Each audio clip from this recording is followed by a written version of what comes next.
The sun was setting over the red hills of Arizona, painting the sky with gold and fire. The land was quiet except for the wind that blew through the tall grass. On this lonely land lived a cowboy named Ethan Cole. He was not rich or famous, but he was known for his kind heart and brave spirit. People respected him because he worked hard, never cheated anyone, and always helped those in need. He lived alone on a small ranch, taking care of horses and cattle. The Wild West was a hard place, but Ethan had learned how to survive it with patience and honesty. Not far from his ranch was the land of the Apache tribe. Most settlers feared the Apache people. Stories were told in every saloon and town corner about their fierce warriors. But there was one story that everyone whispered about most, the story of a young Apache woman named Nayeli. People called her the girl everyone feared. Some said she could shoot an arrow faster than any man. Others said she was cold and heartless. But no one really knew her. Ethan had never seen her before, yet the tales about her always caught his attention. He wondered if they were true or just another rumor made by frightened people. One day, Ethan was out riding to check the fence along his land. It was a hot, dry afternoon. The ground cracked under the hooves of his horse and dust covered his face. As he reached a narrow path near the canyon, his horse suddenly slipped on loose rocks. Ethan tried to control it, but before he could react, the animal lost balance. He fell hard to the ground, hitting his shoulder and rolling down a small slope. Pain shot through his arm, and when he tried to stand, his leg gave way. His horse had run off, and he was left alone in the middle of nowhere. Hours passed, and the sun began to set. Ethan felt weak and thirsty. He looked around, hoping someone might pass by, but there was nothing except the sound of crickets. As his eyes grew heavy, he saw a shadow moving at the edge of the canyon. It was a tall figure, a woman with long black hair tied with feathers. She walked quietly, her bow on her back. Ethan blinked to make sure he wasn't dreaming. When she came closer, he saw her face clearly. It was Nayeli, the Apache girl everyone feared.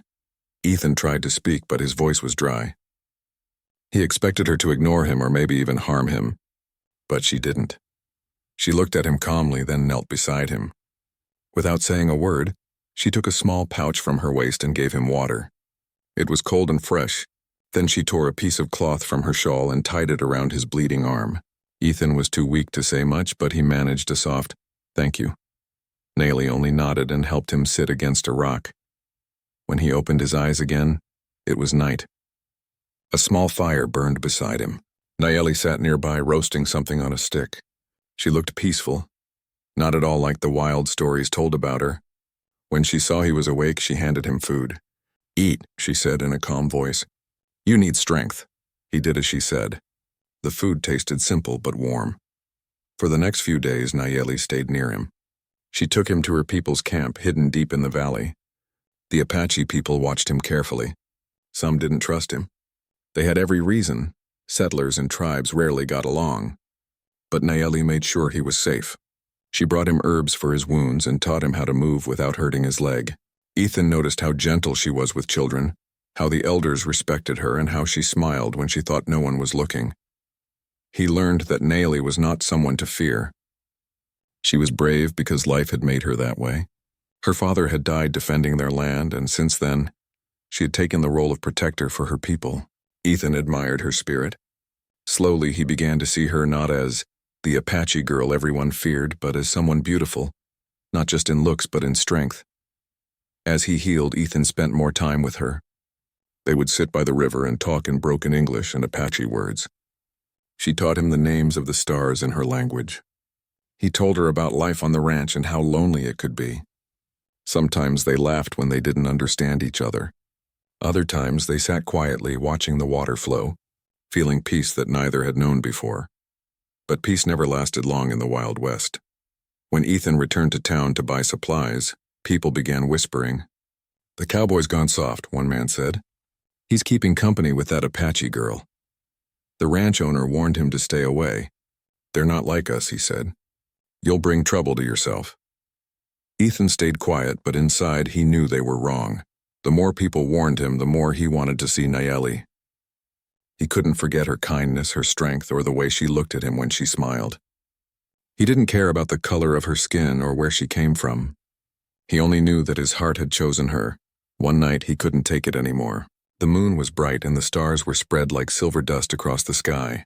Ethan saddled his horse and rode toward the Apache village. The path was long, but his heart beat fast with every step. When he arrived, the camp was quiet. He saw Nayeli sitting alone by the fire, singing softly in her native tongue. The melody was sad but beautiful. He stood there for a moment, watching her, afraid to break the silence. When she finally noticed him, she looked surprised. "Why are you here?" she asked. "It's not safe for you." Ethan stepped closer. "I don't care," he said. "I needed to see you." His voice trembled, but his eyes were steady. "Nayeli, I can't stop thinking about you. You saved me when no one else would. You showed me kindness when the world turned its back. I don't care what people say, please." He took a deep breath, his heart pounding. "Please marry me." Her eyes widened. Around them, a few villagers stirred, hearing his words. Some gasped, others frowned. No one had ever heard such a thing. A cowboy asking to marry an Apache woman. Nayeli looked at him in silence. Tears filled her eyes, though she tried to hide them. "You don't understand," she whispered. "If I marry you, my people will turn away from me. And your people, they will never accept me." "I understand," Ethan said softly, "but love doesn't need anyone's permission. I just want a life with you, and even if it's far away from here, I'll build a small ranch near the river where no one can tell us who we can or can't love." Nayeli turned away, her heart torn in two. She had never seen such honesty in a man's eyes before. She wanted to believe him, to trust that love could conquer fear and hate. But she also knew the world was cruel to those who dared to be different. Still, deep inside her, something had changed. That night, Ethan left the village, but not before Nayeli whispered something that stayed with him forever. The heart cannot lie, but sometimes it must be brave. As he rode back under the cold stars, Ethan knew one thing: he would not give up. No matter how many people warned him, no matter how dangerous it became, he had found something worth fighting for. The Wild West was full of battles for land and power. But for Ethan Cole, the greatest battle was for love. A love the world feared, but his soul could not deny. The next morning, the town was full of whispers. Every person in the saloon, at the blacksmith shop, and even in the church talked about the same thing: the cowboy who had asked an Apache girl to marry him. Some people laughed, calling Ethan foolish. Others were angry, saying he had betrayed his own kind. No one could believe that a man like him, honest and respected, would fall in love with someone they had been taught to fear. Ethan didn't care about their words. He had made his choice. For days he worked quietly on his ranch, trying not to think about the cold stares he got in town. Still, deep down, he felt the pain of being judged for something as pure as love. At night, he would sit on his porch and look toward the distant mountains where Nayeli's village lay. He wondered if she thought about him too, if she was safe, or if she regretted what he had said that night. In Nayeli's village, things were not easy either. The elders had gathered the morning after Ethan's visit. They told her that she had brought shame to their people by letting a white man speak of love to her. "You are forgetting who you are," one elder said. Nayeli listened silently, her hands trembling. She loved her people and her land, but her heart could not erase Ethan's words. That night, she sat by the river watching the moon reflect on the water. She whispered to herself, "The heart cannot lie, but it must be brave." A few days later, Ethan went to town for supplies. As he walked through the dusty street, men stopped talking and stared. The sheriff, an old friend of Ethan's late father, came out of his office. "Ethan," he said quietly, "I've heard talk. People are angry. They say you're crossing a line that can't be crossed." Ethan met his eyes. "I don't want trouble, Sheriff. I just want peace. I just want her." The sheriff sighed. "You're a good man, son, but this land isn't kind to love like that. Be careful." Ethan nodded but said nothing more. He rode out of town with his supplies and a heavy heart. The world seemed smaller now, smaller because it couldn't hold a love as big as his. That night, as the wind howled outside his small cabin, Ethan heard footsteps. He reached for his lamp and opened the door. There, standing in the faint light, was Nayeli. Her long hair was covered with dust, her eyes tired but full of emotion. "Nayeli," he whispered in surprise. "What are you doing here?" "It's dangerous. I had to see you," she said softly. "I couldn't sleep. My people think I am lost, but I had to know if your words were true." Ethan stepped closer. "Every word," he said. "I meant it all." She looked around the small cabin, at the simple wooden table and the fire burning low in the hearth. You live alone, she said quietly. You work hard and yet your heart is still kind. I've never known a man like you, he smiled gently. And I've never met a woman like you. You're stronger than anyone I've known. For a moment they just stood there, the silence filled with the sound of the wind outside. Naomi finally said, If I stay, they will turn their backs on me. I will have no home. Ethan took her hand carefully. Then make your home here with me. We'll build something new where no one can tell us who to be. Tears filled her eyes, but she didn't pull her hand away. That night they sat together by the fire, talking softly about their dreams. A small ranch by the river. A garden full of flowers, and maybe one day, children who could run free without fear. For a few days, peace returned to their hearts. They worked side by side, fixing the fence, tending to the animals, and sharing meals by the fire. It felt like a dream, a small piece of heaven carved out of the wild land. But peace in the Wild West never lasted long. One evening, as the sun dipped behind the hills, Ethan saw dust rising in the distance. Riders coming fast.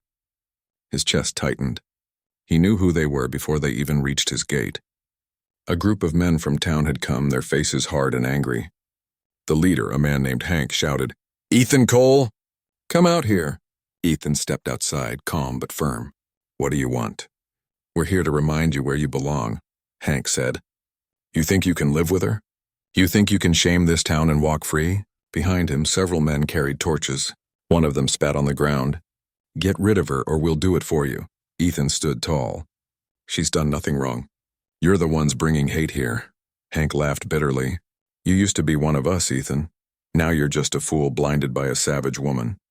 Ethan's hand clenched, but he didn't reach for his gun. If loving someone makes me a fool, then I'll stay a fool. But you won't hurt her.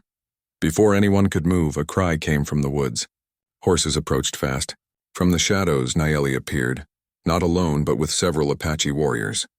They rode in silently, bows ready but not raised. The standoff was tense, the air thick with fear. Naomi's voice broke the silence. Enough, she called. This land has seen enough hate. We do not want blood, and only peace, Hank sneered. Peace? There's no peace between us. Then, from behind the angry men, an older voice spoke. It was the preacher, a kind man with white hair and a worn Bible in his hand. He had come after hearing the commotion. Maybe, he said slowly. Maybe this is what peace looks like. Not with guns, but with courage. Everyone turned to him. The preacher stepped forward, his voice calm but strong. For years we've fought over this land, this skin, this name. But look at them, they stand together, not in hate but in love. If God can make the same sun shine on all of us, who are we to say their hearts are wrong? The words hung in the air. One by one, the men lowered their torches. The anger in their faces slowly turned to shame. Hank said nothing more. He turned his horse and rode away, the others following behind. Soon only the sound of the wind remained. Ethan let out a deep breath. Naomi looked at him, tears glistening in her eyes. They'll come again, she whispered. Maybe, Ethan said. But we'll face it together. Days later, the preacher returned to Ethan's cabin with a small wooden cross and a quiet smile. You asked for no church, no fancy words, he said. So let it be simple. Under the shade of a cottonwood tree by the river, Ethan and Naomi stood side by side. The preacher said a short prayer. The wind was soft, the water clear, and the moment pure. When he told Ethan he could speak, Ethan turned to her and smiled. I don't have gold or land, he said, but I have a heart that's yours. I promise to stand by you come storm or fire. Please marry me, not as a question anymore, but as my promise. Naomi smiled, tears falling freely now. Then I say yes, not as a word, but as my life. They exchanged simple rings made of braided grass. The preacher blessed them, and when he left, the two stayed by the river watching the sunset. The world was still hard, still divided, but for that moment it felt as if the earth itself had paused to bless their love. Years passed. Ethan and Naomi built a small home by the river, just like they had dreamed. They worked side by side, raised horses, and planted fruit trees. People slowly began to see that their love brought no harm. Some even came to trade and share food. When they had children, those children learned both languages, English and Apache. They grew up free, knowing the stories of both sides. The world around them began to change slowly, but it changed all the same. Every evening as the sky turned gold and purple, Ethan would take Naomi's hand, smile and whisper softly, "Please marry me." And every time she would smile back and say, always. Their love became a story told around campfires, a story of courage, kindness, and hope. A story that reminded everyone that even in the harshest lands, love can tame the wildest hearts.